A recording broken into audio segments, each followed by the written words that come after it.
புதுசா ஒருத்தர் வர்றாரு அப்படின்னா இவர் வந்து மக்களோட சேர்ந்து மக்களாட்சியோட வந்து சேர்ந்துட்டாரு. இன்னும் வந்து திருப்பி வந்து மக்கள்லாம் வந்து சேர்ந்து போட்டதுனால வந்து அவங்களுக்கு ஒரு பயம். குற்றத்தை சொன்னா ஒத்துக்கணும்ல, குற்றத்தை கூட ஒத்துக்கலைங்கிறப்ப அப்புறம் என்னத்துக்கு நீலாம் ஆட்சிக்கு வர, நீ பாட்டு சம்பாதிச்சுக்கிட்டே இருப்ப விட்டுக்கிட்டே இருப்பாங்களா? அது அப்படிலாம் வேணும்னு செய்யற வேலை தான். நம்ம வந்துட்டானே அப்படின்னு நினைச்சு திடீர்னு வந்துட்டான் நடிகர் வந்துட்டானே, அப்ப நம்ம இத்தனை வருஷமா வந்து நம்மளுக்கு நல்ல பேர் இல்லையில, இவன் இப்ப வந்ததுக்குள்ள நல்ல பேர் எடுத்துட்டான்ல, அது மேல பழிய தூக்கி போடுவாங்க. அவ்வளவுதான். எதிர்கட்சியா இருந்துகிட்டு சும்மா இருக்க கூடாதுல, ஏதாவது ஒண்ணு பண்ணணும்ல, ஏதாவது ஒண்ணு பேசினா தானே நம்மள இருக்காங்கிறது தெரியும். பேசத்தானே செய்வாங்க.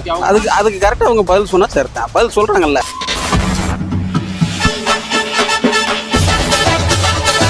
அவர் தான் கொஞ்சம் அவகாசம் கேட்டாரு. அது மாதிரி மக்கள் வந்து கொஞ்சம் அவகாசம் கொடுத்தாரு அப்படின்னா அவர் செய்ய வேண்டிய கடமையெல்லாம் கரெக்டா கொஞ்சமா செஞ்சிருவாரு. இல்ல, நான் அரசியல்னா இப்படித்தான் பண்ணணுங்கிறத கரெக்டா பண்றேன். அதை போய் நம்ம தப்பு சொல்ற மாதிரிலாம் இல்ல. அது அவங்களோட அவளோட சுபாவம். அதுக்கு அவர் ஒன்றும் பொறுப்பாக முடியாதுல்ல. மக்களுக்கு நல்லது பண்ற யாருமே பிடிக்காது, யாருக்குமே பிடிக்காது. பேச மாட்டாருன்னு சொல்றாங்க. பேசினாக்க அவரு பேசுறத பார்த்துட்டு எப்போ வாய் திறப்பாரு அதுல இருந்து நம்ம பிடிச்சிக்கலாம் அப்படிங்கிற ஒரு அபிப்பிராயம் அவங்க அந்த மாதிரி இருக்கிறாங்க. நாங்க என்ன நினைக்கிறோம், நாங்கெல்லாம் சேர்ந்து ஓட்டு போட்டோம், அவர் வருவாரு நல்லா செய்வாருங்கிற நம்பிக்கையில இருந்தோம். இப்பயும் நல்லா கொஞ்சம் கொஞ்சமா செஞ்சுட்டு இருக்காரு. டாஸ்மார்க்லாம் நல்லா அடைச்சிருக்காரு. அது மாதிரி இன்னும் செய்வாரு. அவருக்கு அவகாசம் கொடுக்கணும். அதை விட்டுட்டு திருப்பி போய் அவர் மேல குறை சொல்லிக்கிட்டே இருந்தோம் அப்படின்னாக்க அது அவங்களுக்கு வந்து பெண்களுக்கு காவல் பார்ப்பாரு. எப்பயுமே அவர் நல்லா திறமைதான் அவருக்கு. அதே போல பெண்களுக்கும் நல்லா பாதுகாப்பா இப்பயும் இருக்கிறாரு. ரொம்ப தேங்க்ஸ். அவங்க வந்து போறாமதான் ஒருத்தவங்களுக்கு எல்லாம் இப்படி வந்துட்டாரு அப்படின்னு அவங்க போறாமதான் எதிர்கட்சிக்காரங்க. அவங்க அப்படியாக ஆட்சி பண்ணல இல்ல. இப்படி எல்லாம் பெண்களுக்கு ஆபத்து வந்தா எதுவுமே பண்றது இல்ல. சின்ன குழந்தை வரைக்கும் பெரிய குழந்தை வரைக்கும் எல்லாம் கற்பழி தானே நடக்கும். அதாவது நான் எதையும் புதுசா வந்து செய்ய போறது. அவங்களுக்கு நல்லது கெட்டது எல்லாமே அவங்களுக்கு தெரியும். எதிர்கட்சியா இருந்துகிட்டு சும்மா இருக்க கூடாதுல, ஏதாவது ஒண்ணு பண்ணணும்ல, ஏதாவது ஒண்ணு பேசினா தானே நம்மள இருக்காங்கிறது தெரியும். பேசத்தானே செய்வாங்க. அதுக்கு கரெக்டா அவங்க பதில் சொன்னா சரிதான். பதில் சொல்றாங்கல்ல. பரவாயில்ல, எப்படி இருந்தா நல்லா இருக்கேன். கடைசி வரலையே எந்த பிரச்சனை இல்லாம இருந்தா எம்ஜிஆர் நடக்கிறாரு ஆட்சி. ஒரு இன்னும் 5 வருஷம் நடந்தாருன்னா யாரும் அசைக்க முடியாது. வருவார் நினைக்கிறேன். என்பிக்கு இல்ல, அவருக்கும் ஜெயிப்பார். குற்றத்தை சொன்னா ஒத்துக்கணும்ல, குற்றத்தை கூட ஒத்துக்கலைங்கிறப்ப அப்புறம் என்னத்துக்கு நீலாம் ஆட்சிக்கு வர, நீ பாட்டு சம்பாதிச்சுக்கிட்டே இருப்ப விட்டுக்கிட்டே இருப்பாங்களா? பேச வேண்டிய அதுல ஒன்றும் தப்பு கிடையாது. தேவைக்கு பேசுறாரு. இத்தனை நேரம் அமைதியா இருந்துட்டு அது நமக்கு காரியம் தானே முக்கியம். அதனால விமர்சனங்கள் விஜய் காமராஜர் நல்லா ஆட்சி கொடுத்தா காமராஜர் மேலே விமர்சனம் வந்து வரத்தான் செய்யும். அதை நம்ம கடந்து போகணும். ஒரு நல்ல செஞ்சாலும் கெட்டச்சுன்னா அது விமர்சனம் பண்றவங்க பண்ணிட்டு தான் இருப்பாங்க. நமக்கு எது தோணுதோ அவங்க பண்றாங்க. அதுல ஒன்றும் தப்பு கிடையாது. புதுசா ஒருத்தர் வர்றாரு அப்படின்னா இவர் வந்து மக்களோட சேர்ந்து மக்களாட்சியோட வந்து சேர்ந்துட்டாரு. இன்னும் வந்து திருப்பி வந்து மக்கள்லாம் வந்து சேர்ந்து போட்டதுனால வந்து அவங்களுக்கு ஒரு பயம். என்னன்னு கேட்டீங்கன்னா, இவங்க எல்லாம் சேர்ந்து புதுசா ஆட்சிக்கு வந்துட்டாங்க, நம்ம இவ்வளவு தூரம் இருந்து கூட்டணி வச்சு நம்மளால வர முடியல, இவங்க தனிச்சு வந்துட்டாரு அப்படிங்கிற ஒரு பொறாம அவங்களுக்கு. இவர் வந்த பிற்பாடுனால அது கொஞ்சம் ஆட்சி கொஞ்சம் நல்லா இருக்கட்டும், பெண்களுக்கு பாதுகாப்பா இருக்கட்டும். அது அப்படிலாம் வேணும்னு செய்யற வேலைதான். அவங்க வந்து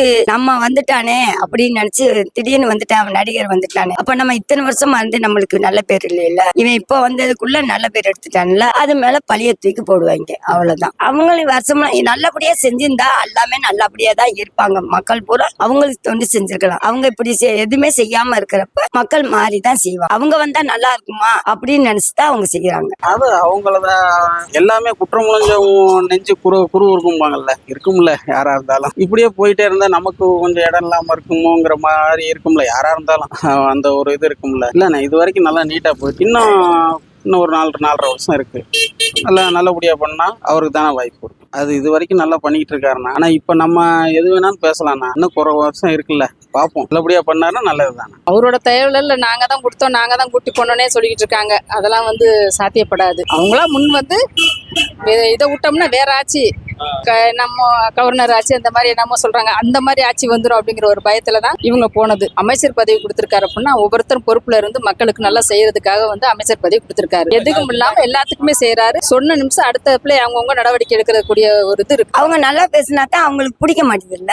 அதனாலதான் இப்படி பேசினா இப்படி பழிய தூக்கி போடலாம் அவர் மேல அப்படி செய்யறாங்க. அவ்வளவுதான். வேற என்ன அவங்களுக்கு மேல இதா இருக்குல்ல, அவங்களுக்கு ஆட்சி குறைஞ்சிருச்சு இல்ல, அந்த இதுதானப்பா அவங்களுக்கு.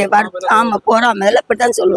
யாருமே அப்படி நம்பவும் கூடாது. அவரும் கொஞ்ச நாளைக்கு பாக்கலாம் அவர் எப்படி விஜய் எப்படி மக்களுக்கு செய்யறாங்க, அதையும் பாத்துடலாம். அவங்களுக்கு மக்களுக்கு செஞ்சாருன்னா அவங்களுக்கு பழையபடி நல்லா ஓட்டு போட்டு அவர் இன்னும் நல்லா எம்ஜிஆர் கணக்கா வர. அவ்வளவுதான் நம்மளுக்கு தெரியும். மக்கள் பூரா அப்படியே தான் இருக்கணுமா, மக்களுக்கு முன்னேற வேணுமா, மக்கள் நல்லா இருக்கணும்ல, மக்களுக்கு பாதி சாப்பிட மக்களும் செய்யணும்ல. எம்ஜிஆர் அதான சொன்னாரு, நீயும் சாப்பிட மக்களுக்கு எல்லாமே நீயே சுரண்டிட்டே இருந்தீங்கன்னா அப்புறம் மக்கள் எங்க போறது? தப்பு செஞ்சவங்க எல்லாம் எந்திரிச்சிடுறாங்க, தப்பு செய்யாதவங்க உட்காந்து இருக்காங்கல்ல. தப்பு செய்யறவங்க எல்லாம் பொறுத்துது சொல்றாங்க, நம்ம தப்பா சொல்றாங்களா எல்லாரும் எந்திரின்றாங்க. இன்னும் 118 இடம் வந்திருந்தா பரவாயில்ல, அசைக்க வேண்டியதே இல்லை. கூட்டணி சேர்த்தது சிக்கலா தெரியுது. இன்னும் கடுமையா கேட்கறாங்கன்னு சொன்னாக்கா, இப்ப இருக்கிறவங்கள்ட்ட காசை வாங்கினாலுமே சரியா போச்சு ஆட்சி நடத்தலாம். இருக்கிறவங்க எத்தனை தொழில் நடத்துறாங்க, என்ன செய்யறாங்க, கட்சிக்காரங்கள்ட்ட வாங்கினாவே சரி அவங்கள்ட்ட இருக்கு. இப்ப எல்லா பணம் அவங்கள்ட்ட தான் இருக்கு. விலைவாசி ஏறாம இருந்து இதே மாதிரி நடத்தினா போதும். அவங்கள்ட்ட இருக்கிற வாங்கி காசு கொடுத்தாவே ஆட்சி நடத்தலாம். நம்ம அம்மா செஞ்ச மாதிரி பெண்கள் காவலி இந்த திட்டம் சரியான திட்டம், பரவாயில்ல.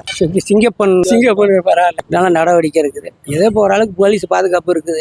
இதே மாதிரி இருந்தா நான் இந்தியா வல்லரசு நாடா. இன்னும் 5 வருஷம் டயம் இருக்கு பார்த்தா. பழச அப்படியே கன்னியூ பண்றாங்க. மகள் என்ன ஜென்ஸுக்கு சொன்னாங்க, அது கொண்டு வந்தாங்களா, வேற நிதி நிலைமை எது பாக்குறாங்க. இப்ப இந்த மோதிரம் தாய்மாமன் பொண்ணு இன்னும் போக செய்வாங்க. அதனால இன்னும் நாள் இருக்கு. அதனால இப்ப நம்ம ஒண்ணு சொல்லு, ஏன்னா அது ஒரு எல்லாம் போய் அவேர்னஸ் கொடுக்குறாங்க. ஒரு நம்பர் எது இந்த நம்பருக்கு தேவையான ஒண்ணுதான். நிறை குறை அப்படின்னு பார்த்தீங்கன்னா, இவங்க இப்பதான் புதுசா ஆட்சிக்கு வந்திருக்காங்க. அவங்க ஏற்கனவே ஆண்டிருக்காங்க. இன்னும் இவங்களே இன்னும் போக தான் தெரியும். குறைகள்ங்கிறது இவங்க எப்படி நடந்துக்கிறாங்க பொறுத்தா. ஏன்னா மக்கள் இப்ப எல்லாருமே வாட்ச் பண்ணிட்டு தான் இருக்காங்க. இன்னும் இவங்க நடந்துக்கிற பொறுத்தா சொல்ல முடியும்.